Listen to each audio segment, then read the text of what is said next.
everyone, welcome to this week's episode. A couple of months ago we announced Ruby Rose 2, which is a Seawind 1370, and if you haven't already watched the episode, I think this episode will make a lot more sense. So click the link up above to watch the episode first and then come back here. Yep, so we have had hundreds, probably actually thousands of emails, messages, WhatsApp messages, Facebook messages, Instagram messages asking us so many different things about Ruby Rose 2. So what we've done is we've collated the top 5 questions from our Facebook friends, our patrons, and today our patrons are asking those questions for you. So enjoy this one.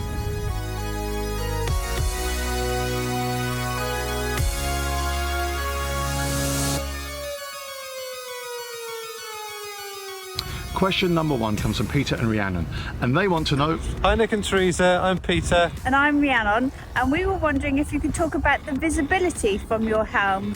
And why twin helms and not something like a Versa helm? So yes, the 1370 and its helm position. There are obviously lots of options with new catamarans coming onto the market, the Versa helm or the twin helm of the 1370, and they want to know specifically about visibility. A lot of people are asking, what's the visibility like from that helm position? So let's get that answered. And so here we find ourselves at the portside helm of the Seawind 1370. The windows in front of the helm stations both lower electrically, so there is no double glare at night. As you can see from these accurate CAD renders, there is full 360-degree visibility from both helm stations. This, with the addition of twin throttlers, mean that if you are trying to dock on port or on starboard, fore or aft, you are not going to struggle to see the 4 corners of the boat. Not forgetting the reinforced glass window above the helm to enable you to check on your sails. Overall, this pretty simple, robust design is something that we prefer.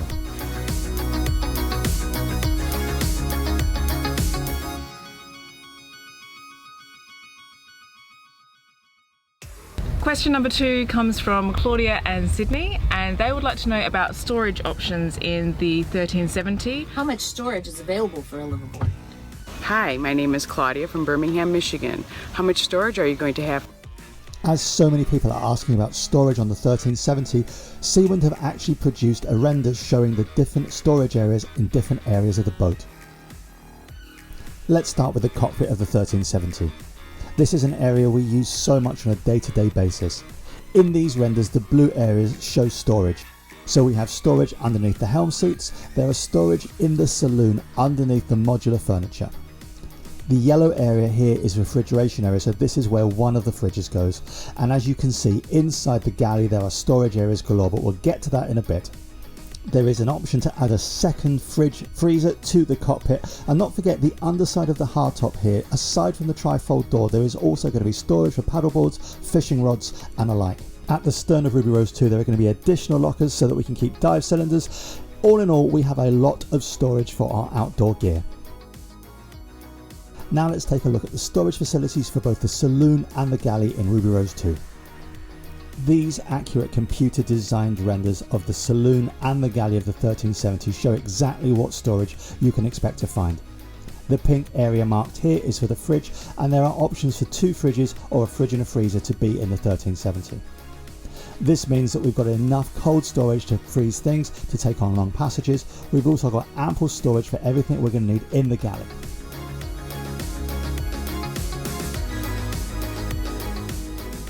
Moving on to the master cabin in the owner's hull. As you can see from the blue areas, there is a full set of drawers underneath the island bed. There is storage either side of the bed, as well as multiple storage options. Interestingly, with the 1370, Seawind are keeping the vanity unit and not allowing customers to add extra pantry space. This is to speed up the build process and make sure that the hulls after number 10 are hopefully delivered in advance of their scheduled delivery date. Looking forward in the master cabin, you can also see that within the walk-in wardrobe, yes, a walk-in wardrobe, there is additional space underneath that bench, so a lot of liveaboard storage there. As we move aft and look at the master hull from a different viewpoint, you can see that there is ample pantry space here. This is going to be mirrored in the starboard hull, where without the large vanity unit there will be double the amount of pantry space there. So us moving from a 38-foot monohull into a 45-foot multi-hull means that we get a lot of space. But I genuinely believe that if you are moving from an apartment into this boat, you are going to have more than enough. Now let's take a look at the forward storage in Ruby Rose 2. As you know, the 1370 is going to have the option for a workshop, so our tools and everything will be kept in the starboard side forepeak. The port side will be a large sail locker, and the 3 small lockers next to the trampoline. If you don't have a gen set there, that frees up yet more space, so you can put your fenders, lines and other bits in there. All in all, for deck gear, this is going to be pretty expansive. So what do you think? Does Ruby Rose 2 have enough space? Let us know in the comments.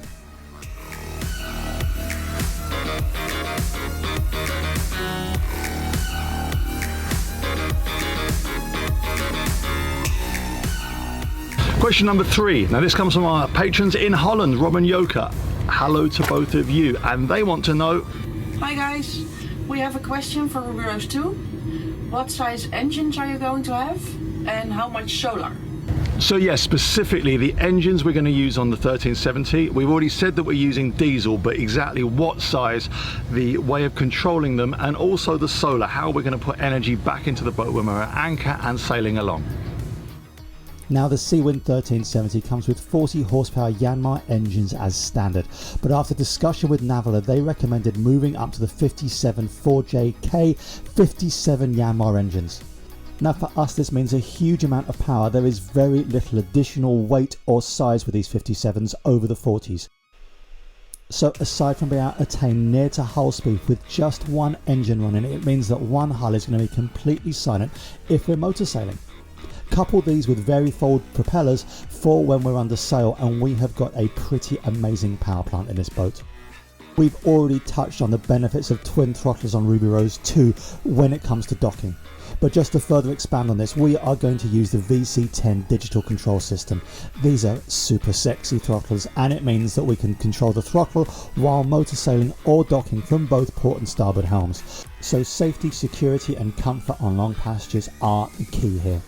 If you watched our previous Ruby Rose 2 video, you know that we're going with the Mastervolt Alpha Series alternators. With just an hour of motor sailing, we are going to have a huge amount of regeneration capability for that Mastervolt lithium battery bank, so we're super pleased there.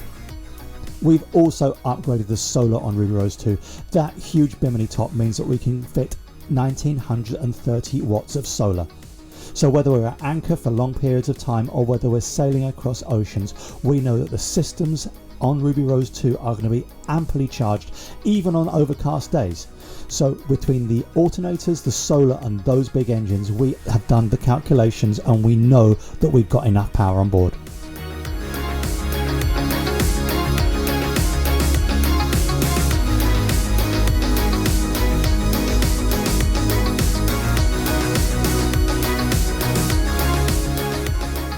The next question is from Lou, and he would like to know... Hey guys, it's Captain Lou from Motor Yacht Lady Sinn Fe, and I'd like to know what kind of electronics and navigation equipment are you going to fit on Ruby Rose 2? So what electronics are we going to use and what navigation equipment are we going to use? A lot of you have been asking about this. Let's get that question answered. Now if you watched our 19 Catamaran reviews, you will know that one thing we definitely want is a full-size forward-facing nav station, and we're going to use B&G instrumentation to allow us to navigate across oceans. So we're going to start with a 12-inch plotter at the helm. This is going to be linked to radar, to AIS, to the VHF, to a forward-facing sonar. We're also at the chart table going to have a VHF command mic as well as full autopilot remote. Our nav station will also have access to CSUN's digital panel. Now this is backed up with a full set of mechanical switching, but using the digital panel we can monitor and change every aspect of the boat's electronics. So from this position we have 360 degrees of view as well as full control of every aspect of the boat. The helm will mirror the nav station, so a second 12-inch B&G plotter with the radar, the AIS overlay, as well as the ability to use that forward-facing sonar. We're going to have a separate set of instruments as well as another VHF command mic and a second autopilot remote control. One thing that we haven't mentioned is that we are going to have cameras on the mast and in the cockpit for security and to aid navigation, and also to show you what we're doing.